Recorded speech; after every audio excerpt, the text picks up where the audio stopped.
Georg Theodor Franz Arthur Heym was a German writer.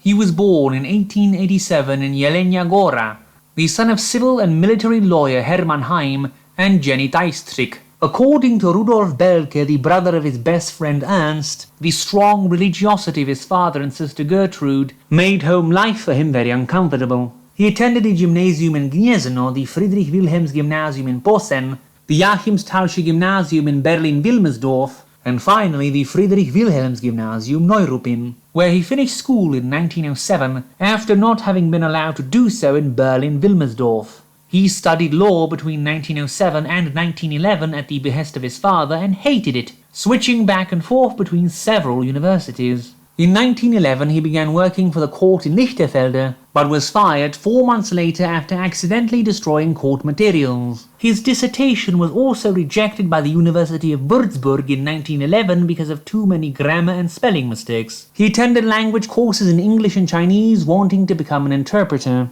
On January 16, 1912, his friend Ernst Balke fell into a hole in the ice while ice skating on the river Havel by Gatto. Heym tried to save him and also fell in, both having drowned. We will cover his 1913 posthumous collection of prose, Der Dieb, ein Novellenbuch, i.e. The Thief, a book of novellas. October the 5th is a story relating a mob descending on Versailles on the eve of the French Revolution. The images of the suffering of the poor are drawn well, but there is no real story. The Madman is a very grim story, however, concerning a crazy man released from the asylum who, on the way to kill his wife for having sent him to the asylum in the first place, violently murders 2 children by smashing their heads against each other, then cries about it, tears a woman's throat out because he thinks he is a hyena, then winds up terrorizing a glassworks factory and getting shot in the head. The dissection concerns a corpse thinking of the woman he loves as his body is systematically cut and torn apart by several doctors at the morgue.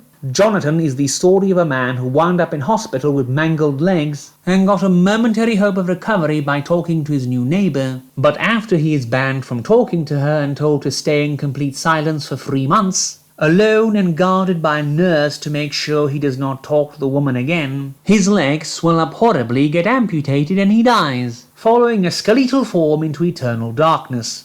The ship is a joyous story of a small ship visiting an uninhabited island in Polynesia and, after finding several neatly laid out corpses, the entire crew dying of the plague as a result, before the Black Death itself flies away as a bird into the clouds. The Thief concerns a man who starts seeing angels and becomes convinced the Mona Lisa is the whore of Babylon, who will bring about the end of days as armies of demons will crawl from the inside of her picture frame. So he steals the painting, taking it to Florence, intending to make it repent, falls in love with it, abandons God, and then demands she stop smiling with a knife in his hand. And when she doesn't, he cuts out Mona Lisa's eyes and mouth before his house catches on fire and he attacks the fireman trying to save him, who burn to death as a result.